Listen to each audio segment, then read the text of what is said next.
মানুষের সম্মান বাড়ে কি সে অনেকে জানে না। অনেকে মনে করে পৃথিবীতে ক্ষমতায় থাকলে মনে হয় সম্মান বাড়ে। ক্ষমতায় থাকলে যদি সম্মান বাড়ে বুশ এবং এই যে এখন পৃথিবীর নিকৃষ্ট মানুষের তালিকায় যাদের নাম আছে, নেতানিয়াহু বলে, ডোনাল্ড ট্রাম্প বলে, এই মানুষগুলোকে যেভাবে পৃথিবীতে গালি দেওয়া হয়, ক্ষমতায় থাকলেই যদি সম্মান মানুষের বাড়িতে, এদের এত গালি দেওয়া লাগে কেন?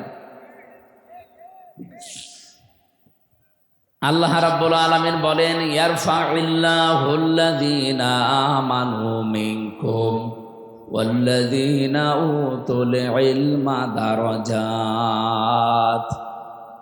সূরা মুজাদালা এসেছে ইয়ারফা, এটা মজারে, বর্তমান ভবিষ্যৎ, প্রেজেন্ট ফিউচার। রব্বুল আলামিন এই পৃথিবীতে সম্মান আর মর্যাদা তাদের বৃদ্ধি করবে না, শুধু করতেই থাকবে। এই জন্য আল্লাহ রফা না দিয়ে ইয়ারফা দিয়েছেন। দিন যত যাবে তাদের মর্যাদা সম্মান সৃষ্টি জগতের কাছে আল্লাহ বাড়াতেই থাকবে। আমি আবার বলছি, শুধু বাড়াবে না, বাড়াতেই থাকবে। দুনিয়ায় যারা ঈমান এনেছে আর ঈমান আনার পরে এই মানুষগুলো যারা এলেম অনুযায়ী কাজ করেছে, শুধু এলেম পেয়েই মানুষের সম্মান বাড়ে না, জ্ঞান অর্জন করলেই মানুষের সম্মান বৃদ্ধি পাবে তা না। উতুল ইলমা দারাজাত, বহু বচন দেওয়া আছে। দিন যত যাবে আপনার মর্যাদা আল্লাহ একটার পরে একটা বাড়াতেই থাকবে। এই দুইটা গুণ যদি আপনার অর্জন হয়, এক নম্বরে যদি ঈমান আনতে পারে মানুষ, দুই নম্বরে দুনিয়াতে যদি জ্ঞান অর্জন করে ওর উপরে কাজ করতে পারে।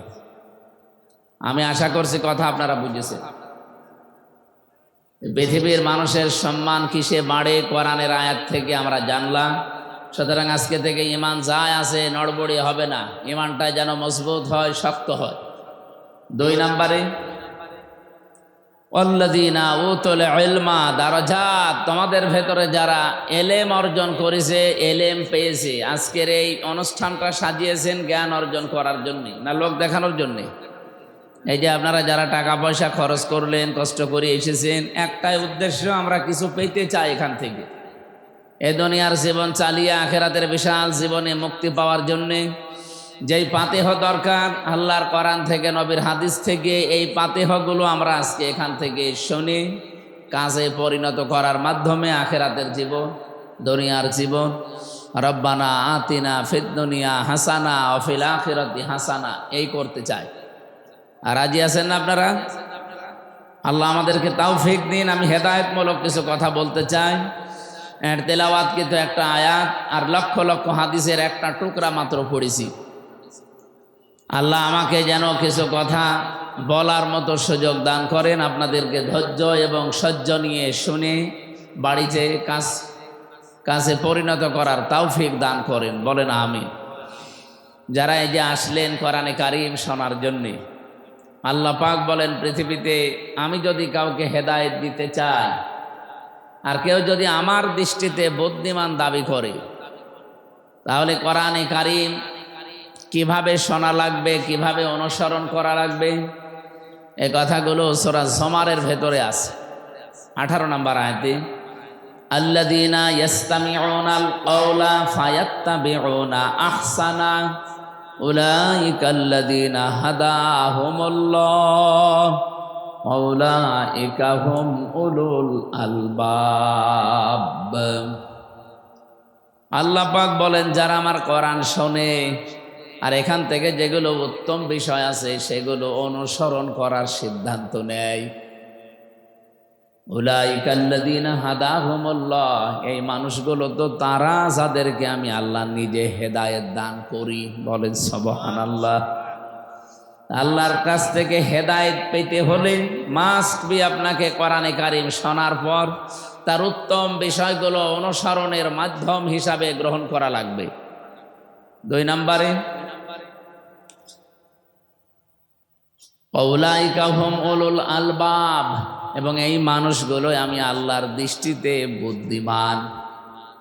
আমাদের দৃষ্টিতে বুদ্ধিমান কারা? দুনিয়াতে যারা টাকা পয়সার মালিক হয়, বেশি ক্ষমতায় বেশি দিন থাকে, বেশি দিন বেঁচে থাকে দুনিয়ায়, নাকি এরা বুদ্ধিমান না? যারা সকালবেলা উঠে এই ধান্দায় থাকে যে কার 12টা বাজাবো, কার নামে মিথ্যা মামলা দিয়ে মিথ্যা সাক্ষী দিয়ে তার জীবন নষ্ট করব, এরকম ধান্দাবাজ মানুষ দেশে নেই? এ জেলায় মনে হয় এরকম মানুষ নেই, অনেক জেলায় আছে। এরা নিজেদেরকে বুদ্ধিমান মনে করে। আল্লাহর দৃষ্টিতে বুদ্ধিমান তারা যারা কোরআনে কারিম থেকে শোনার পরে তার উত্তম বিষয়গুলো দুনিয়ার জীবনে মেনে চলতে পারে। আল্লাহ যেন তার দৃষ্টিতে আমাদেরকে বুদ্ধিমান হওয়ার তৌফিক দেন, বলেন আমিন। এমন কিতাবের আলোচনা শোনার জন্য আমরা অলরেডি বসেছি। আমি ভূমিকায় কয়েক মিনিট এ কোরআনে কারিমের মহত্ব, বড়ত্ব, এর বিশালত্ব, এ কথাগুলোর ওজন কি, সেই কথাগুলো আগে বলার পরে আমি আরম্ভ করছি।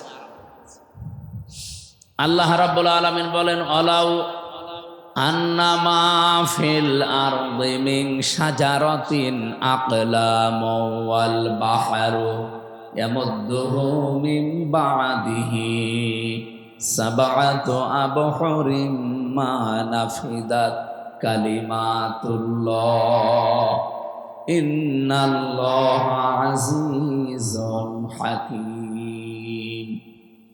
সূরা লোকমানে এসেছে 27 নম্বর আয়াতে। রব্বুল আলামিন আয়াত শুরু করার পরেই দেখেন মা শব্দটা দিয়েছেন। এখানে যারা অন্তত আলেম আছেন তারা বুঝবেন, ইন্না বা আন্নার পরে যদি মা আসে তাহলে বাংলা অর্থ দাঁড়ায় কেবলমাত্র, শুধুমাত্র, একমাত্র, হবেই হবে, এইটাই, এই জন্যেই, এরকম 33টা অর্থ আছে। অলাউ আন্না মা ফিল আরদি মিন শাজারাতিন আকলামু ওয়াল বাহার। আল্লাহ তাআলা ওয়ালাউ আন্না দিয়েও যদি ফিল আরদি বলতেন তাও আমরা অর্থ করতে পারতাম, যারা আলেম আমরা আছি।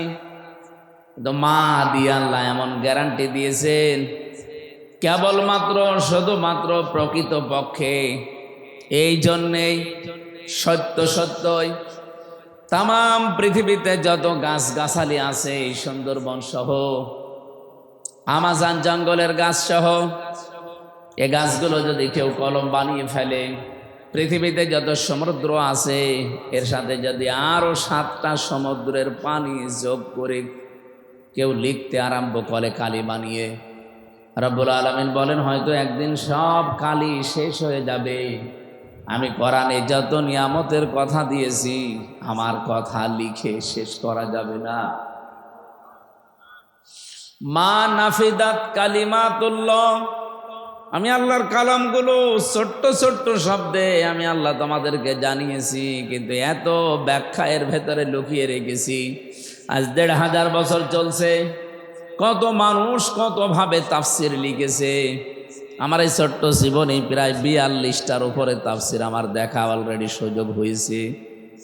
দেশে বিদেশের বিভিন্ন লাইব্রেরিতে এখনো মনে হয় কোরআনের কোনো আয়াতের তাফসির পড়তে গেলে কেবলমাত্র পড়ছি এই মনে হয়।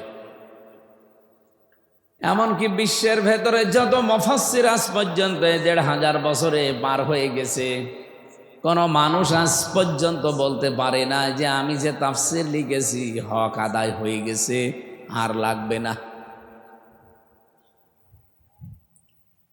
আল্লাহু কানাল বাহরু মিদাদান লিকালিমাতি রাব্বি লানাফিদাল বাহরু ক্বাবলা আন তানফাদা কালিমাতু রাব্বি ওয়ালাউ জিনা বিমিসলিহি মাদাদা। রব্বুল আলামিন সূরা কাহফের 109 নম্বর আয়াতে আমাদেরকে জানিয়েছেন, নবী আপনি বলেন, আল্লাহু কানাল বাহরু মিদাদান লিকালিমাতি রাব্বি লানাফিদাল বাহরু ক্বাবলা আন তানফাদা কালিমাতু রাব্বি। এখানে ওই একই কথা আল্লাহ রিপিট করলেন। যদি সমুদ্রের পানিগুলো সব কালি করে কেউ লিখতে আরম্ভ করে, আমার বর্ণনা লেখার আগেই পানিগুলো সব কালিগুলো শেষ হয়ে যাবে। আমি আয়াতগুলো যখন ব্যাখ্যা পড়ি ভাবি বিশ্বের বড় বড় লাইব্রেরিতে আমি কম যাইনি, বড় বড় দেশের বড় বড় লাইব্রেরিগুলো আমি ঘুরেছি, ভিজিট করে দেখেছি কত কিতাব সেখানে। মালয়েশিয়া ইন্টারন্যাশনাল বিশ্ববিদ্যালয়ে যে লাইব্রেরি আমি পেয়েছি, আমারও বিশ্ববিদ্যালয় আছে কুষ্টিয়াতে, এর চাইতে কমপক্ষে 10 ডবল বড় হবে। আপনার কোনো কিতাব যদি খুঁজতে হয় কম্পিউটারে সার্চ দেবেন, বলবে অমুক তলায় অমুক র্যাকের উপরে অমুক নাম্বার লাইনে ওই জায়গায় পাওয়া যাবে, যান। তাছাড়া আপনি যদি মনে করেন ওই কিতাবটা আমি খুঁজতে যাই, এমনি বন বন করে শুধু ঘুরবেন, জীবনেও খুঁজে পাবেন না। এই যে লক্ষ লক্ষ কিতাব, কত মানুষ থিসিস করছে, গবেষণা করছে, সেগুলো সব জমা হচ্ছে বছরের পর বছর। এতগুলো বিষয় থাকার পরে আমি আশ্চর্য হয়েছি, সবার উপরে আল্লাহর কোরআন এভাবে রেহালের উপরে রেখে দিয়েছে। তার মানে বোঝাতে চাচ্ছে কোরআনের ব্যাখ্যা এই লাইব্রেরিতে যত বই আছে সব, এমনকি পৃথিবীতে যত কিতাব আল্লাহ পাঠিয়েছিলেন, তাওরাত, জবর, ইনজিল, 100 সহিফা, সবগুলো এক জায়গায় যা করলে হবে সবগুলো কথা আল্লাহ সূরা ফাতিহায় দিয়ে দিয়েছেন। আমাদের এই ছোট্ট জীবনের ছোট্ট সময়ে 1-1.5 ঘন্টা 2 ঘন্টায় কোরআনের আয়াতের কোনো বিষয় শেষ করা সম্ভব তো নয়, শুধু ইঙ্গিত দেওয়া যায়। আমরা ইঙ্গিত থেকেই যেন শিক্ষাগুলো নিতে পারি, আল্লাহ তাওফিক দেন, আমিন। তেলাওয়াত, রসুলের উপরে দরুদ আর সালাম পাঠ করার মাধ্যমে তেলাওয়াত করেছি মাত্র একটা আয়াত, সূরা লোকমান 12 নম্বর আয়াতটা। 31 নম্বর সূরা কোরআনে কারিমের 34টা আয়াত আছে, 4টা রুকু আছে, মক্কায় নাজিল হয়েছে। লোকমান এটা এক জ্ঞানী ব্যক্তির নাম, ওনাকে আল্লাহ বহু জ্ঞান দিয়েছিলেন, কিন্তু ওনাকে আল্লাহ নবী বানাননি। লা ইয়ানজুরু ইলা সুওয়ারিকুম ওয়া আমওয়ালিকুম ওয়ালাকিন ইয়ানজুরু ইলা কুলুবিকুম ওয়া নিয়াতিকুম। আল্লাহ নবী বলেন, ইন্নাল্লাহা লা ইয়ানজিরু ইলা সুওয়ারিকুম ওয়া আমওয়ালিকুম। অবশ্যই আল্লাহ কোন মানুষের চেহারার দিকে নজর করেন না, তার সম্পদের দিকে, তার পদের দিকে, প্রভাব প্রতিপত্তির দিকে খেয়াল করেন না। আল্লাহ শুধু খেয়াল করেন তার অন্তরের দিকে আর তাকওয়ার দিকে। তার কলবটা আসলে কি বলে, এই কলবের ভেতরে জায়গা আছে কার, এইটা আমার আল্লাহ দেখেন। হযরতে লোকমানের যে চেহারার বর্ণনা তাফসিরে পড়েছি, এখন বললে আপনারই কেমন যেন লাগবে। এই পৃথিবীতে আমি 3 জন কালো মানুষের জীবনী পড়েছি। তাদের জীবনী পড়তে গিয়ে পেয়েছে যে এত কালো মানুষ পৃথিবীতে আল্লাহ মনে হয় আর পাঠাননি, আর পাঠাবে কিনা তাও জানি না। তার ভেতরে হযরতে ওমর রাদিয়াল্লাহু তাআলা আনহুর বাড়িতে একজন কাজ করতেন। 2 নম্বরে হযরতে বেলাল, 3 নম্বরে এই যে সূরাটা পড়লাম লোকমান। তাফসির বর্ণনা ইবনে কাসির বলেন তার জহব্বা ছিল ঝুলে থাকা, ঠোঁটগুলো মোটা, উনি শর্ট ছিলেন, বেটে, চুলগুলো কোকড়ানো ছিল। চেহারার বর্ণনা যেটা বললাম, হাড়ের তলা তো দেখেছেন, এও তো দেখতে ভালো লাগে, এর চাইতেও কালো ছিল, কুচকুচে। চেহারার যে বর্ণনা দিলাম, একবার শোনার পরে আর একবার দেখতে মন চাবে। অথচ আল্লাহর দরবারে তার মর্যাদা এত বেশি, এত বেশি আল্লাহ দিয়েছেন। রব্বুল আলামিন বলেন, ওয়ালাকাদ আতাইনা লুকমানাল হিকমাতা আনিশকুর লিল্লাহ। অবশ্যই আমি লোকমানকে জ্ঞান দিয়েছিলাম, হিকমা দান করেছিলাম, আর তাকে বলেছিলাম আমার শুকরিয়া আদায় করো। আমায় ইয়াশকুর, যে ব্যক্তি শুকরিয়া আদায় করবে, ফাইন্নামা ইয়াশকুরু লিনাফসি, সে তো কেবলমাত্র শুধুমাত্র তার নিজের জন্যে শুকরিয়া করে। আমান কাফারা ফাইন্নাল্লাহা গনিয়্যুন হামিদ। কোন মানুষ যদি মুখ ফিরিয়ে নেয়, কুফরি করে, আল্লাহর নিয়ামত পাওয়ার পরে গোপন করে রাখে, সেজন্য জেনে রাখে আমার আল্লাহ মোকাফেক্ষিহীন, প্রশংসিত। এটা বাংলা অর্থ ছিল। সূরা লোকমানের ভেতর থেকে আমি যতগুলো তথ্য পেয়েছি, আমি যদি কোনো জায়গায় কথা বলি 1 ঘন্টা, কমপক্ষে তার উপরে আমার 20 ঘন্টার উপরে পড়াশোনা করা থাকে। আজকের এই তেলাওয়াতকৃত আয়াতে এত তথ্য আমার মাথার ভেতরে আছে, 1-1.5 ঘন্টা না আমার সারা জীবনে বললেও শেষ করা সম্ভব না, এত কথা আছে। আল্লাহ যেন খুব অল্প সময়ে ডেলিভারি দেওয়ার তৌফিক দান করেন, বলেন আমিন। বলেন তো, লোকমান আলাইহিস সালাম উনি নবী ছিলেন না, কিন্তু আলাইহিস সালাম বলা লাগে তাকে। চেহারার যে বর্ণনা শুনলেন, আমি কি আরেকবার বর্ণনা দিলে আপনার ভালো লাগবে? এইরকম মানুষটার মর্যাদা আল্লাহর কাছে এত বেশি, এত বেশি, তিনি দুনিয়ার জীবদ্দশায় 4000 নবীর সাক্ষাৎ পেয়েছিলেন। 4000। তিনি তার জীবনীতে আমি পড়েছি 4000 নবীর সাক্ষাৎ শুধু পাননি, এই 4000 নবীর খেদমত তিনি করেছিলেন। প্রশ্ন আসতে পারে উনি কয় বছরই বেঁচে ছিলেন, এত নবীর সাক্ষাৎ পেলেন? পৃথিবীতে আল্লাহ নবী পাঠিয়েছেন প্রায় 1,24,000, মতান্তরে 2,24,000। এত নবী আর রাসূলের ভেতরে হযরতে লোকমান সাক্ষাৎ পেয়েছিলেন 4000 নবী আর রাসূলদের। তিনি প্রত্যেকের খেদমত করে 8টা জিনিস দুনিয়াতে তিনি অর্জন করেছিলেন। এ কোরআনে কারিমে আমার আল্লাহ 8টা জিনিস পুরা কোরআনে ছড়িয়ে দিয়েছেন। হযরতে লোকমান বলেন, 8টা জিনিস আমি সব নবী রাসূলের খেদমত এই যে 4000 নবীর কাছ থেকে পেয়েছি।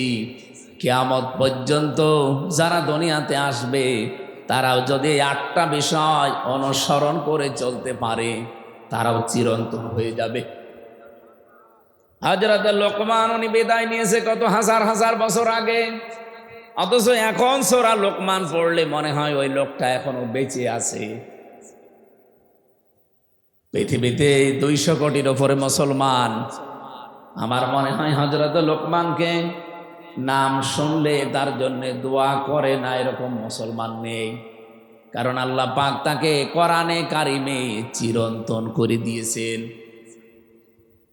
তার যে উপদেশ বাণীগুলো তিনি তাম পৃথিবীর সব মানুষকে উদ্দেশ্য করে দিয়েছেন তা না, দিয়েছিলেন তার সন্তানকে উদ্দেশ্য করে।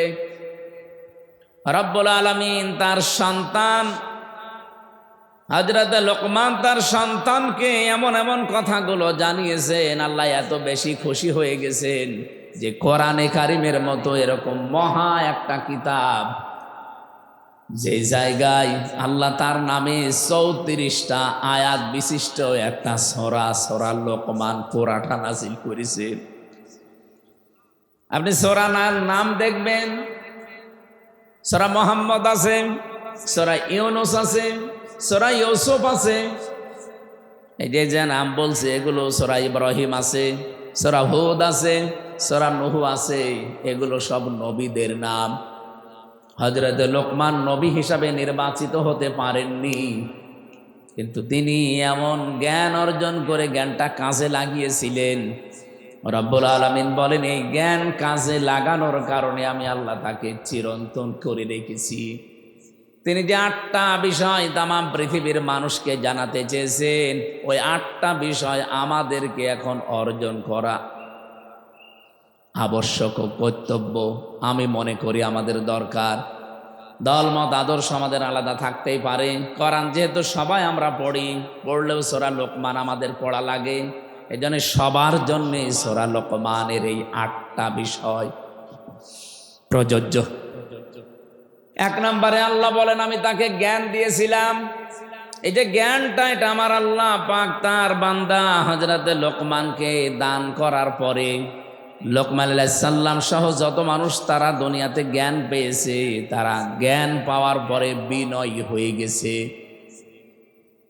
আমরা অনেকে জ্ঞান পাই, কিন্তু জ্ঞান পাওয়ার পরে বিনয়ী হওয়ার পরিবর্তে অহংকারী হয়ে যায়। আমি আজকে একটা ভিডিও দেখছিলাম, 2জন শিক্ষিত মানুষ মাঝি তাদেরকে নিয়ে যাচ্ছে একটা নৌকা দিয়ে, ডিঙ্গি নৌকা দিয়ে পার করে। মাঝ বরাবর যাবার পর ওনারা দুইজন তো সাঁতার জানে না, ঢেউ যখন উঠেছে নৌকা বা ডিঙ্গি টলমল করে, আল্লাহ রসুলের দোহাই দিয়ে, বাবা মায়ের কিরা দিয়ে, কসম দিয়ে বলছে, মাঝি ভালো করে চালান, আপনি আমাদের মা, আপনি আমাদের বাবা। এত বিনয়ী হয়ে কথাগুলো বলছিল। আমি বারবার ওই লোকটার মুখের দিকে তাকিয়ে দেখি, লোকটা চোখ মুখতেছে, তার মানে কাঁদতেছে। জীবনের মায়া যখন ভেতরে এসে গেছে, লোকটা কেঁদে ফেলেছে। এতগুলো কথা 2-3 মিনিট বলার পর আস্তে আস্তে নৌকা যখন তীরে একেবারে ভিড়ে গেছে, লাফ দিয়ে ডাঙ্গায় নেমে এবার মাঝিকে গালিগালাজ আরম্ভ করেছে। তুই এত দেরি করলি কেন? সে মা বাবা তোলে গালি। আমার ভিডিওটা 4-5 মিনিটের হবে। এই দৃশ্যটা দেখার পরে আমার মনে হচ্ছে বাংলাদেশের অনেক জ্ঞানী মানুষ, শিক্ষিত মানুষের সাথে এটা আজ মিলে যাচ্ছে। কে কাকতে মেহনতি করেছিল মানুষেরা বলেন তো? যে মানুষগুলোর প্রশংসায় যে 18 মাস ধরে আপনি করলেন, তাদের জীবন দেওয়ার জন্য, বীরত্ব গাথার জন্য কত কিছু বলে তাদেরকে আকাশে তুলে দিলেন।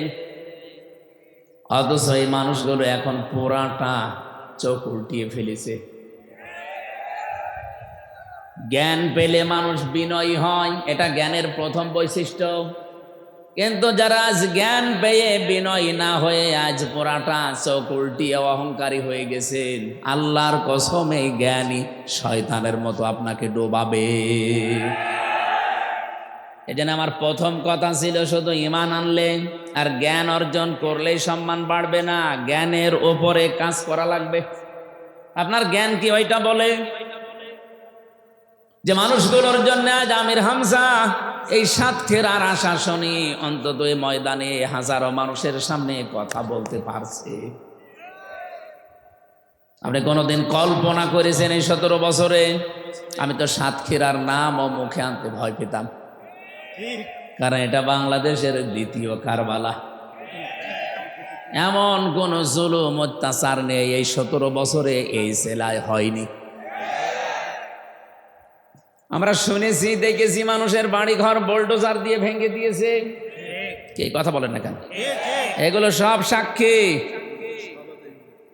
2 জন অলরেডি এই ইউনিয়নে শাহাদাত বরণ করেছে সালেমের বিরুদ্ধে। আল্লাহ তাদেরকে শাহাদাতের সর্বোচ্চ মাকাম দান করেন। শহীদ আব্দুল সালাম আর একজন কি জানেন? শহীদ জাভেদ। এই মাঠে জানাজা হয়েছিল, আল্লাহ তাকে জান্নাতের সর্বোচ্চ মাকাম দান করেন, আমিন। কোরআনে কারিমে সূরা নমল 19 নম্বর পারায় আছে। এটা যখন আমি তেলাওয়াত করি মাঝে মাঝে আমার এই আয়াতটা বেশি মনে হয়। ওয়ালাকাদ আতাইনা দাউদা ওয়া সুলাইমানা ইলমা। অবশ্যই আমি দাউদ এবং সুলাইমানকে ইলম দিয়েছিলাম, জ্ঞান দিয়েছিলাম। ওয়াকাল আলহামদুলিল্লাহিল্লাযী ফাদ্দালানা আলা কাসীরিম মিন ইবাদিহিল মুমিনিন। তারা 2 জনে আমি আল্লাহর শুকরিয়া আদায় করেছে। আল্লাযী ফাদ্দালানা আলা কাসীরিম মিন ইবাদিহিল মুমিনিন। এই পৃথিবীতে বহু মুমিন বান্দাদের উপরে তাদের মর্যাদা আমি আল্লাহ প্রতিষ্ঠা করেছিলাম। বলেন তো, যে 2 জন নবীর নাম বললাম, হযরতে সুলাইমান, হযরতে দাউদ আলাইহিস সালাম, তাদের মর্যাদা আমরা সাধারণ মানুষের উপরে বেশি না কম? আকাশের তারকা লক্ষ লক্ষ দেখা যায়, কিন্তু চাঁদ একটা। নবীজি বলেন, নবীদের সম্মান মর্যাদা সাধারণ মানুষের কাছে ঠিক চাঁদের মতো। এইরকম সম্মানী মানুষগুলো কি নত হয়েছিলেন, কি বিনয়ী হয়েছিলেন। আপনি এই আয়াতের পরবর্তী আয়াতগুলো পড়ে দেখবেন সূরা নমলের। হয় বাংলাদেশে আজ যারা অহংকারী হয়ে গেছেন তাদেরকে কোরআনের এই আয়াতগুলো বেশি বেশি পড়া দরকার। যেহেতু অন্য ধর্মের লোক খুব কম আমাদের দেশে, মাত্র এই দেশে বাস করে 8 ভাগ অন্যান্য ধর্মের লোক, আর আমরা আছি এই দেশে নামধারী হলেও 92% মুসলমান।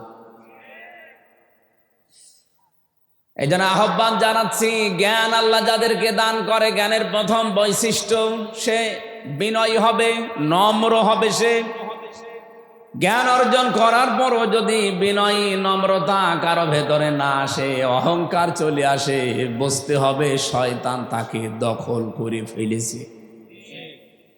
কি নাম যেন ভাইয়ের? রুহুল কুদ্দুস। বাড়িতে যাওয়ার পরে ভাবিকে সালাম দিয়েছে, ম্যাডাম সালামের জবাব না দিয়ে ওনার রুহুল কুদ্দুস নাম ধরে গালি দিচ্ছে, মা বাপ তুলে, শুকুরের বাচ্চা, কুকুরের বাচ্চা। ওনার ভালো লাগবে? রাগ হবে না? আপনি কথা শুনতেছেন নাকি ঘুমিয়ে গেছেন? চেয়ারম্যান সাহেবের রাগ হবে না যদি জ্ঞানী হয়ে থাকে। আর যদি জ্ঞান না থাকে, উনি রেগেছে, হয়তো হিতে বিপরীত তালাকও দিয়ে দিতে পারে, যে কি পরিশ্রম করে আসলাম, সালাম দিলাম, জবাব না দিয়ে গালি দেয়। কিন্তু জ্ঞানী মানুষ হলে চিন্তা করবে, কি গো, একটা শিক্ষিতা মেয়ে, ভদ্র ঘরের মেয়ে, ভালো বংশের মেয়ে আমি বিয়ে করে আনলাম, আজ 30 বছর সংসারের জীবনে কোনোদিন মাথা উঁচু করে কথা বলে না, আর আজকে সালাম দিলাম আমারে গালি দেয়। অবশ্যই এর জিনে ধরেছে। কি কথা বলছেন? এর জিনে ধরেছে, ভূতে ধরেছে, নয়তো তো গালি দেওয়ার কথা না।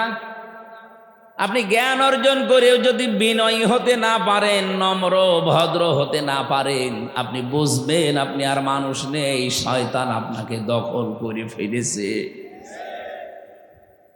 আশা করি উদাহরণ থেকে আপনি বুঝে ফেলেছেন আমি কি বলতে চাই। হযরতে লোকমান আলাইহিস সালাম তিনি তামাম পৃথিবীর মানুষকে উদ্দেশ্য করে জানিয়েছেন যে আমি আল্লাহর শুকরিয়া আদায় করেছি। 4000 নবীর আমি সাক্ষাৎ পেয়েছি, তাদের খেদমত করে 8টা বিষয় আমি তাদের কাছ থেকে পেয়েছি, আমি নোট করেছি তাফসীর থেকে। 1 নম্বরে তিনি বলেন, ইযা কুনতা ফিস সালাতি ফাহফাজ কলবাকা ওয়া ইযা কুনতা ফি গায়রিল বাইতি ফাহফাজ আইনাকা।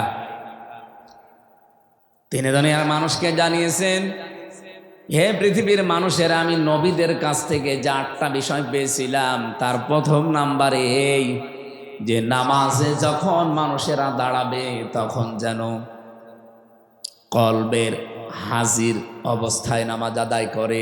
লা সলাতা ইল্লা বি হুজুরিল কলব, কলবকে হাজির করা, উপস্থিত করা ছাড়া কিন্তু আপনার নামাজ পড়লেও আদায় হবে না। আজকে থেকে যারা নামাজ আদায় করেন, এই দৃশ্যটা, এই বিষয়টা আমাদের জীবনের সাথে আমরা যেন মিলাতে পারি। নামাজ পড়লেই শুধু মুসলমান থাকা যাচ্ছে না, নামাজটা হওয়া লাগবে।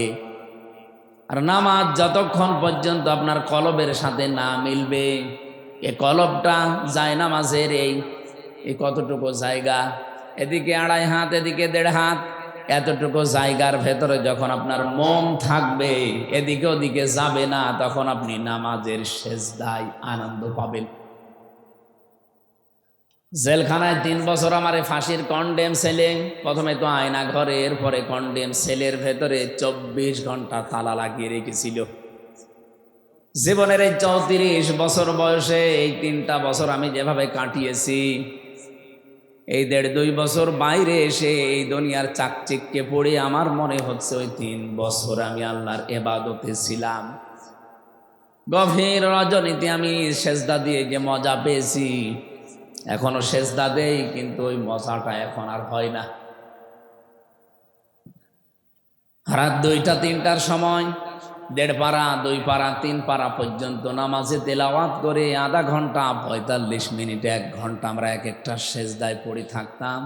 ওই সময় দেখেছি এমনিতেই চোখ দিয়ে অঝোর নয়নে পানি আসতো। আর এমন একটা মজা, এমন একটা আলাদা স্বাদ আমি সেজদায় পেয়েছিলাম, ফাঁসির ওই কন্ডেম সেলের ভেতরে, বাইরে 1.5 বছরেও এখনো পাইনি। আপনি একটু লম্বা সেজদা দিয়ে দেখেন, কলবটা হাজির নাজির করে যদি সত্যি আপনি সেজদা দিতে পারেন, আমার তো মনে হয় যারা মন থেকে নামাজ আদায় করা আরম্ভ করবে ওই মানুষগুলোকে বোম মারলেও তারা সেজদা থেকে বিরত হবে না। আজকে থেকে সিদ্ধান্ত নেওয়া লাগবে। সাতক্ষীরাবাসী বহু অত্যাচার জুলুম নির্যাতনের শিকার হয়েছেন। আমার তো মাঝে মাঝে মনে হয় আল্লাহ পাক যদি বাংলাদেশের 64 জেলার মানুষকে ইমানের পরীক্ষার উপরে এই মাজলুম অবস্থা থেকে জান্নাত দেওয়া আরম্ভ করে, 1 নম্বরে সাতক্ষীরা দিয়ে আরম্ভ করবে, এরপরে চাঁপাইনবাবগঞ্জ, এরপরে চট্টগ্রাম, আমাদের কুষ্টিয়া আছে কিন্তু অনেক পরে, কারণ আমরা বেশিরভাগই তো ছিলাম পিরাই আরামে। বড় বড় আল্লাহর অলিগুলো আল্লাহ কুষ্টিয়ায় দিয়েছে। হাসানুল হক ইনু, মাহবুবুল আলম হানিফ, সব আল্লাহর অলি না? কিন্তু এই সমস্ত জেলার বিষয়গুলো আমরা যেহেতু দেখেছি এই জন্য অনেক ভালোবাসি আপনাদেরকে ইমানের কারণে। চাঁপাইনবাবগঞ্জ, সাতক্ষীরা শুনলে আমরা এমনিতে নরম হয়ে যায়। এই মানুষগুলোকে আহ্বান জানাচ্ছি, কিয়ামতের ময়দানে সর্বপ্রথম আমার আল্লাহ যেটার হিসাব আরম্ভ করবে তার নাম কিন্তু সালাত বা নামাজ। আউয়ালু মা ইউহাসাবু বিহিল আবদু ইয়াউমাল কিয়ামাতিস সালাহ। কিয়ামতের দিন সর্বপ্রথম আল্লাহ যে আমলের হিসাব আরম্ভ করবে কাজের, তার নাম নামাজ। এজন্য আজকে থেকে সিদ্ধান্ত নিয়ে যাবেন, জীবনে কোনো দিন আমি নামাজ আর বাদ দেব না। যদি দাঁড়িয়ে পড়তে না পারেন বসে পড়বেন, বসেও যদি না পারেন আপনি শুয়ে পড়েন। কিন্তু যদিও মাসলাটা নিয়ে মতভেদ আছে, আমি তারপরেও বলছি চেয়ারে নামাজ পড়া পারো তো পক্ষে ঠিক না। এই এলাকায় হয়তো সব নেই। আপনি কি চেয়ারম্যানই করতে গেছেন? আল্লাহর সামনে যদি দাঁড়িয়ে থাকতে না পারেন বসেন, গোলামের মতো বসবেন। এটাও যদি আপনার শরীরে না কোলায় শুয়ে পড়েন, এটাও যদি না পারেন ইশারায় পড়বেন। চেয়ারে বসে বসে পা ঝোলানো লাগবে। কোথায় পেয়েছেন আপনি? আপনি কি মাননীয় প্রধানমন্ত্রীর সামনে বসেছেন? আপনি বসেছেন যার সামনে, তার মর্যাদা জানেন? ওমা কদারুল্লাহ হাক্কা কদরিহি ইন্নাল্লাহা লাকাবিয়্যুন আজিজ। কোনদিন শুনেছেন এই আয়াতের মর্মবাণী? আল্লাহ বলেন না, আমার বান্দা বান্দিরা আমি আল্লাহর যে ক্ষমতা এই অনুযায়ী আমাকে বিশ্বাস করে না। কিয়ামতের দিন এই সাতবক আসমান আর জমিন পুরাতন কাপড়ের মতো আমার এই হাতের ভেতরে আমি গুটিয়ে ফেলবো। কত বড় বিশাল ক্ষমতার মালিক আমার আল্লাহ, আমাদের মাথায় ধরবে না। এই জন্য বলছি না, রব্বুল আলামিন এত বড় পাওয়ার নিয়ে আপনার সামনে দাঁড়িয়ে আর আপনি তার পায়ে সেজদা দেবেন না। চেয়ারে বসে বসে আপনি চেয়ারম্যানই করছেন। যদিও বিভিন্ন আলেম ওলামা মাসলাটা নিয়ে মতভেদ দিয়েছে, তারপরও আমার দৃষ্টিতে কোরআন হাদিস পড়ে, আমি ফেকা নিয়ে পড়েছি, আমি মুফতি একজন, ফতোয়া দিচ্ছি, আপনারা পারত পক্ষে চেয়ারে বসে নামাজ পড়বেন না। নামাজ হবে না আমি ফতোয়া দিলাম না, কিন্তু পড়বেন না। আপনার তো 4টা ক্রাইটেরিয়া বললাম। দাঁড়িয়ে থাকতে না পারলে বসে পড়েন, বসে না পড়লে শুয়ে পড়েন, শুয়ে না পড়লে ইশারা করবেন। তারপরে যেহেতু নামাজ মাফ নেই, ইয়াউমা ইকশাফু আন সাকি ওয়া ইয়াদউনা ইলাস সুজুদি ফালা ইস্তাতিউন খাশিআতান আবসারুহুম তারহাকুহুম যিল্লাহ ওয়া ক্বাদ কানু ইয়াদউনা ইলাস সুজুদি ওয়া হুম সালিমুন। সূরা কলমের ভেতরে আল্লাহ বলেন কিয়ামতের দিন এই কুদ্দুস, কি কুদ্দুস? রুহুল কুদ্দুসকে, আমির হামজাকে, এ মর্তুজাকে কিয়ামতে আমার সামনে দাঁড় করাবো, বলবো সেজদা দে। যদি দুনিয়াতে সেজদার হক আদায় করে না থাকে, এই মানুষগুলো সেজদা তো দিতে পারবে না, উল্টিয়ে যাবে পেছন দিকে। লাঞ্ছনা, অপমান, গঞ্জনা ওদের মাথার উপরে, মুখের উপরে চেপে বসবে। মানুষ ঘৃণায়, এখন যেমন ট্রাম্পকে দেখলে আপনি থুতু নিক্ষেপ করবেন, নেতানিয়াহুকে দেখলে থুতু মারবেন, কিয়ামতের দিন আমরা যদি বেনামাজি হয়ে যাই আমাদের দেখলেও হাসরবাসী থুতু মারবে। হাতে পায়ে ধরে এই জন্য বলছি নামাজটা বাদ দেবেন না। নবীজি বলেন কোন মহিলার যদি সন্তান পৃথিবীতে আসে, প্রথমে যেহেতু পানি দেখা যায়, এরপরে রক্ত, এরপরে সন্তানের মাথা, বিশ্ব নবী বলেন যদি পানি এসে যায় আর এই সমস্ত অবস্থায় যদি মনে হয় যে নামাজের সময় হয়ে গেছে, তোলার ভেতরে এই মহিলাকে বিছিয়ে দাও, বলো যে নামাজ পড়। এত বড় গুরুত্বপূর্ণ একটা ফরজ বিধান, নামাজ মাফ নেই, আর আপনি হেলায় খেলায় নামাজ নষ্ট করেন। মুসা আলাইহিস সালামের একটা কাহিনী পড়ছিলাম তাফসিরে। রব্বুল আলামিন ডাক দিয়ে বলেন, মুসা, ওই যে বাজারে একজন কর্মকার আছে, কামার, লোহা পিটিয়ে সোজা করে, এর জান্নাতের সুসংবাদ দাও, আমি তার উপরে খুশি হয়ে গেছি। হযরতে মুসা আলাইহিস সালাম তিনি আবেগপূর্ণ নবী ছিলেন, কিছু শুনলেই খালি প্রশ্ন করতেন। একবার তাকে আল্লাহ লাঠির কথা বলেছিলেন, তিনি 14টা কথা আল্লাহকে শুনিয়েছেন। অমা তিলকা বিয়ামিনিকা ইয়া মূসা, তোমার ডান হাতে কি ওটা? তিনি তো বলতে পারতেন ক্বালা হিয়া আসা, এটা লাঠি না। একটা একটা করে বর্ণনা করছেন, এটা লাঠি, এটা দিয়ে আমি ছাগলের পাতা পেড়ে খাওয়াই, ভর দেই, মাঝে মাঝে আমি রাস্তা চলি, কত কিছু বলতেছে। আল্লাহ বলেন থামো, আমি তোমারে বলতে বললাম হাতে কি, বলতে পারতে লাঠি, এত কথা বলা লাগে? অনেক কিছু শুনলেই শুধু প্রশ্ন করতেন, জানার জন্য বিশেষ করে। রব্বুল আলামিন বলেন ঠিক আছে, জানতে যখন চাও বাজারে যাও, দেখো ওই লোকটা আসলে কি করে। তিনি বাজারে গেলেন, কোণে দাঁড়িয়ে আছে। আমাদের জামানায় যেভাবে আজান হলে আমরা মনে করি নামাজের সময় হয়ে গেছে, হযরতে মুসার জামানায় 1 ওয়াক্ত নামাজ ছিল ফরজ। ওই জামানায় হয়তো নামাজের সিস্টেম ছিল, আজান না থাকলেও একটা সিস্টেম ছিল ডাকার। এ কামারটা একবার মগর উঁচু করে মাথার উপরে, আবার লোহার উপরে পিটায়। হঠাৎ করে যখন নামাজের সময় হয়ে গেছে, মগরটা মাথার উপর দিয়ে পেছন দিকে ফেলে দিয়ে তাড়াতাড়ি করে পবিত্র হয়ে নামাজে দাঁড়িয়েছে। মুসা আলাইহিস সালাম অনেকক্ষণ পর্যন্ত তাকিয়ে দৃশ্যটা লক্ষ্য করলেন, আর ডাক দিয়ে বলেন, রব্বুল আলামিন, ওই লোকটা তো মগরটা লোহার উপরে পিটিয়ে এরপরে নামাজে যেতে পারতো। যে লোকটা তোমার বিধান মানতে এত বেশি আগ্রহ, এত বেশি, যে লোকটা এত বেশি সচেতন, তুমি তাকে জান্নাত না দিয়ে পারো না, রাজি না হয়ে পারো না। আপনি বলেন তো তার জীবন থেকে কি পেলেন? একজন কামার। আমাদের কাছে কি নামাজের এই গুরুত্বটা এইরকম আছে? নেই।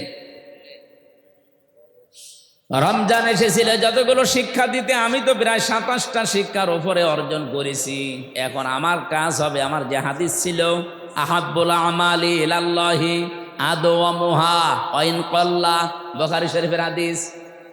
নবীজি বলেন আল্লাহর কাছে পৃথিবীতে সবচাইতে ভালো মহব্বতের ভালোবাসার কাজ হচ্ছে ওইটা যেটা কন্টিনিউয়াস করা হয়, প্রতিনিয়ত প্রতিদিন করা হয়, যদিও কাজটা অল্প হয়।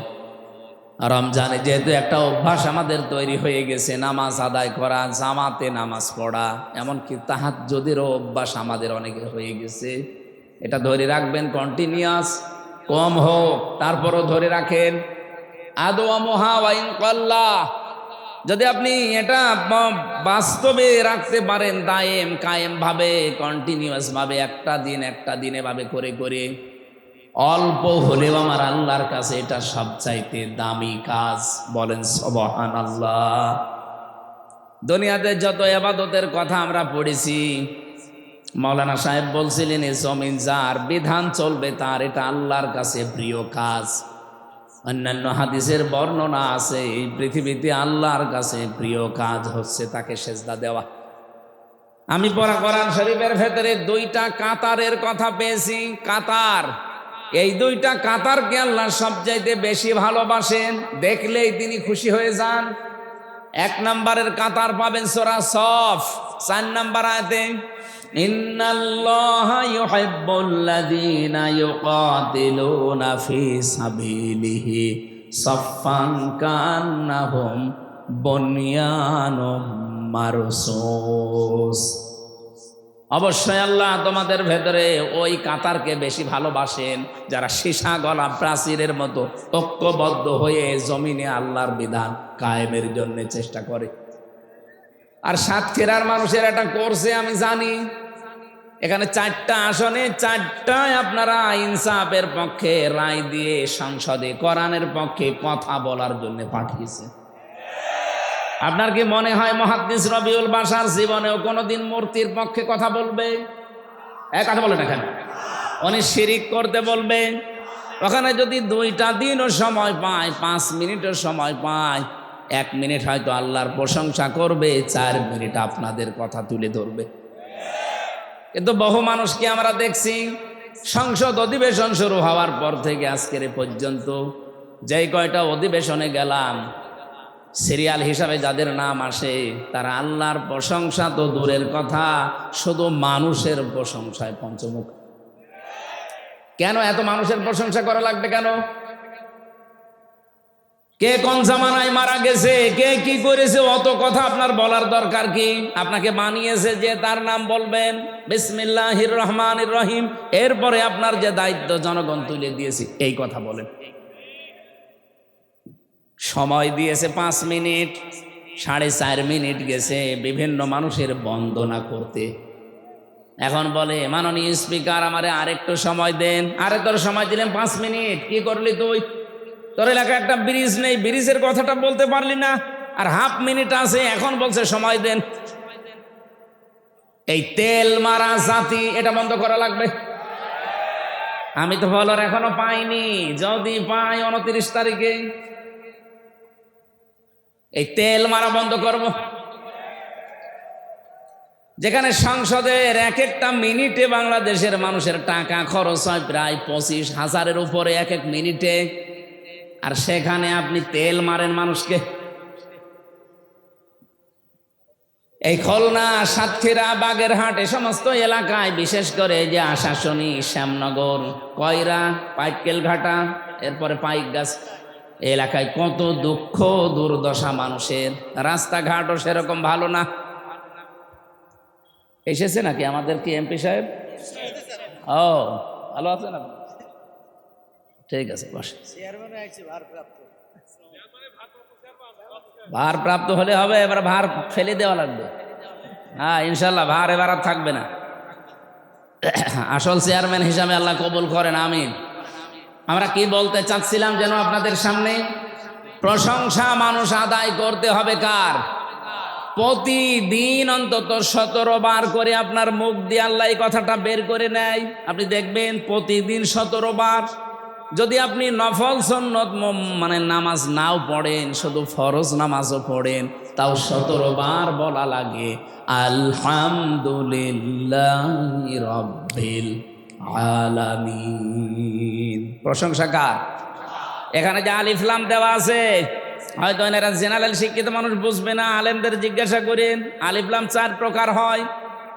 এখানে আল্লাহ পাক নির্দিষ্ট করে দিয়ে দিয়েছেন যে যত প্রশংসা হতে পারে তুমি তোমার মুখ দিয়ে বলো আল্লাহ সব প্রশংসার মালিক তুমি।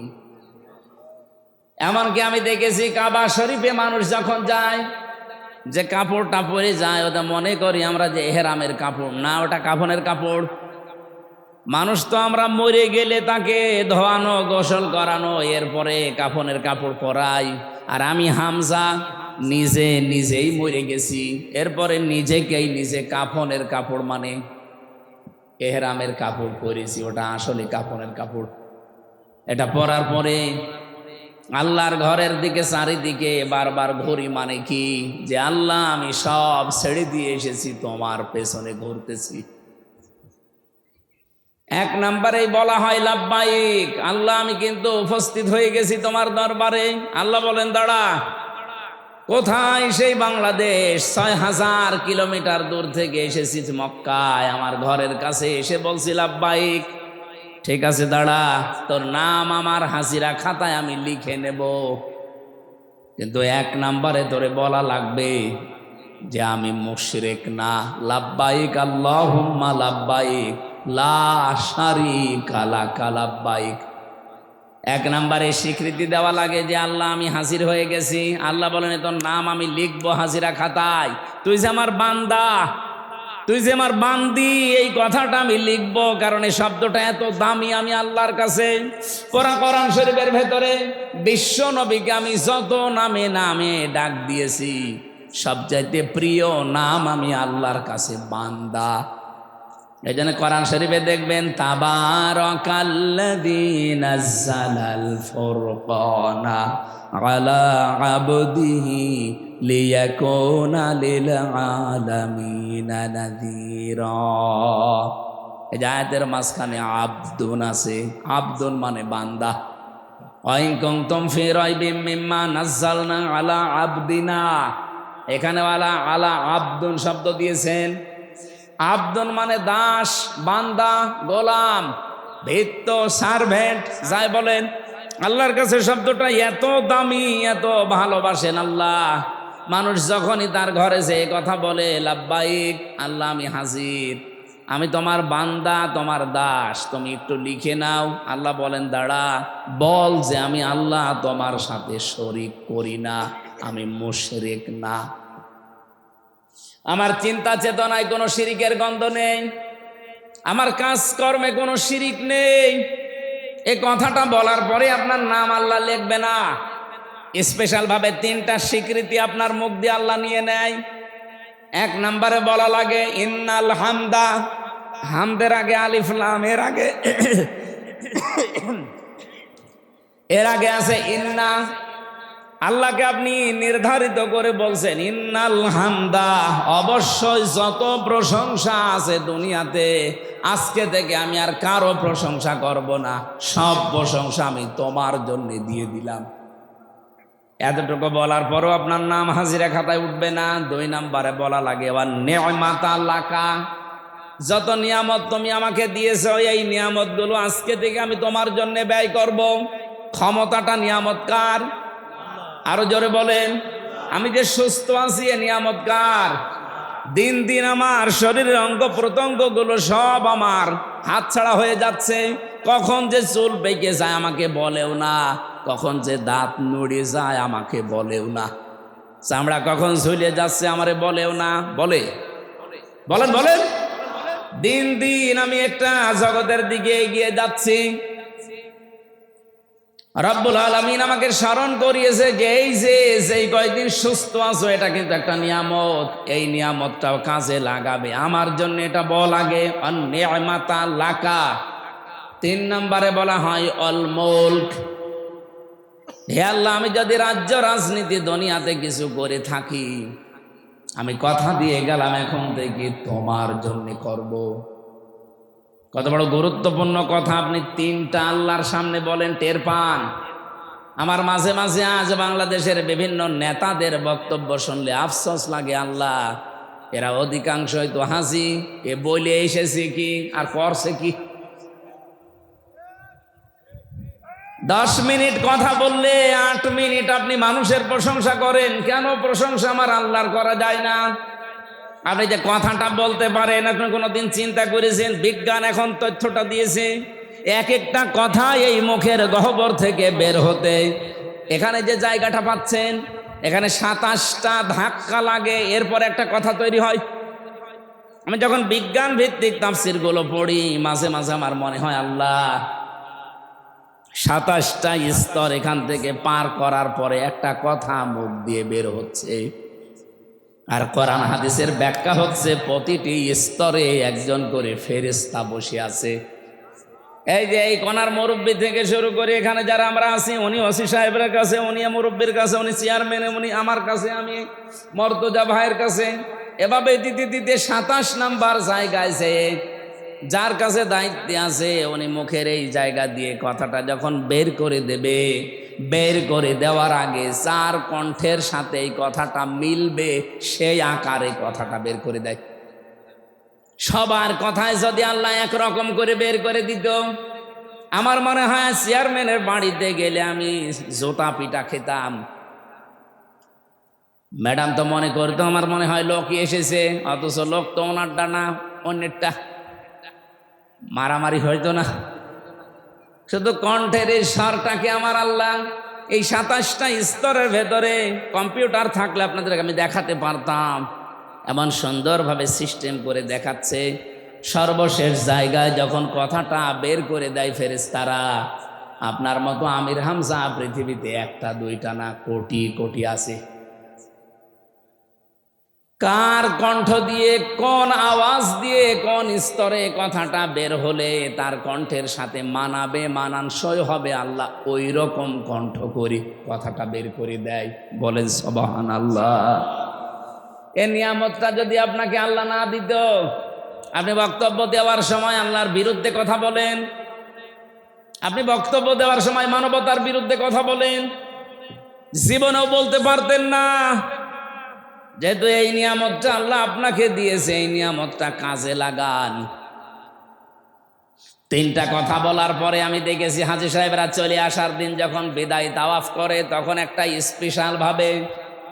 স্পেশাল ভাবে শেষ কথা যেটা বলা লাগে, আল্লাহকে বলা লাগে, লা শারীকা লাকা লাব্বাইক, আল্লাহ আমি চলে যাচ্ছি বাংলাদেশে, তুমি আমার নামটা কিন্তু হাজিরা খাতায় লিখে নিও, আমি কিন্তু শিরিক করব না, আমি মুশরিক না। মাঝে মাঝে আমার এই আয়াতগুলো নিয়ে চিন্তা ভাবনা যখন করি, বাংলাদেশে তো হাজি একেবারে কম না। শুধু হাজি সাহেবরাই যদি এটা আমরা মেনে চলতে পারতাম, যেটা বলে এসেছি কাবা ঘরকে সামনে নিয়ে, বাংলাদেশে আর কারো লাগতো না, হাজিরা ইসলাম কায়েম করে ফেলতো। সরকারি দলে, বিরোধী দলে, স্বতন্ত্র, সব আমরা হাজি। 300 এমপির 299 জন অলরেডি এখন সংসদে আমরা আছি। আমার তো মনে হয় এই 299 জনের ভেতরে 290 জনই হাজি। অবশ্য সুবহানাল্লাহ, 290 জনের ভেতরে এই কথাটা ঠিক রাখার মতো হাজি একেবারেই কম। এই কথাটা ঠিক রাখে না।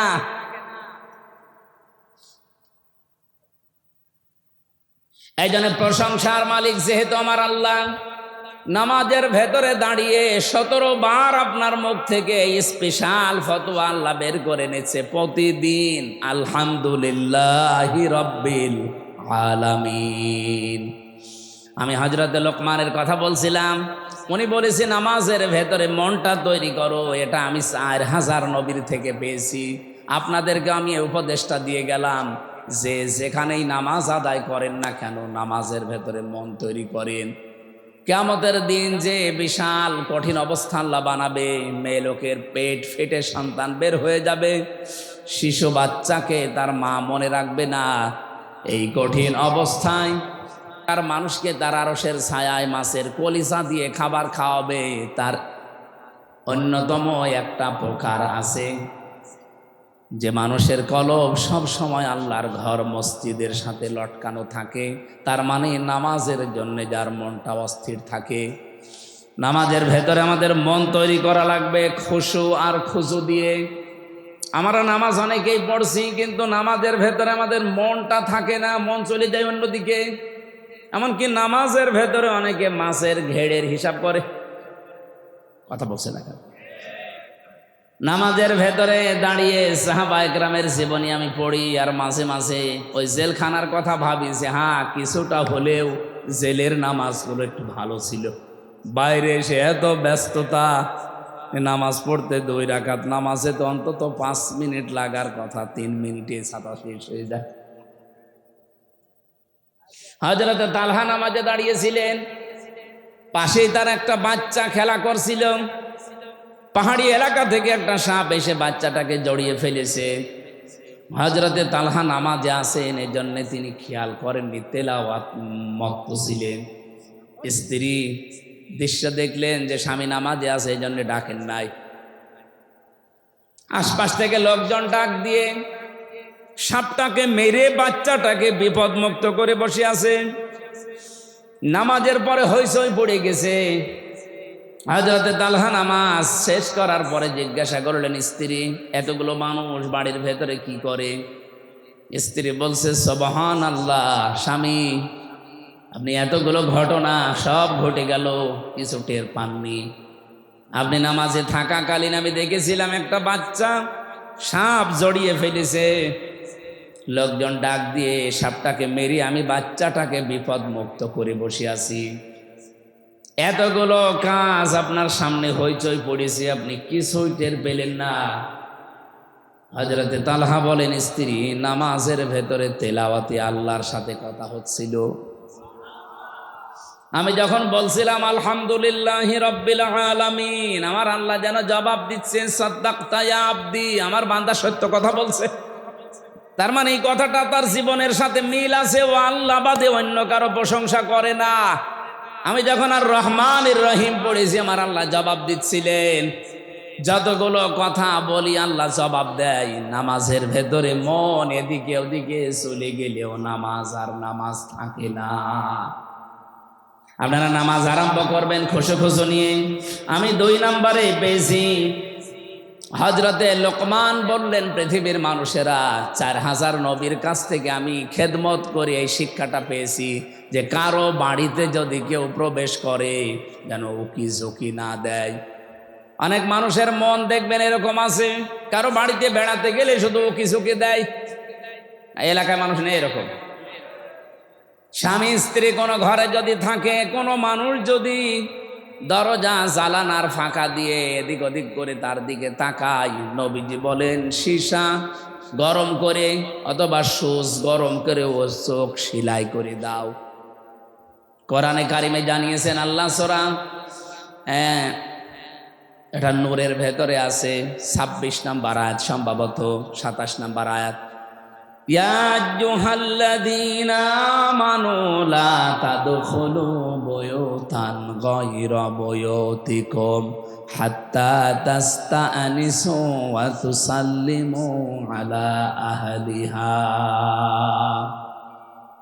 হে ঈমানদারেরা, নিজের বাড়ি হোক আর অন্যের বাড়ি হোক, আগে অনুমতি নিবা, সালাম দিবা, এরপর প্রবেশ করবা।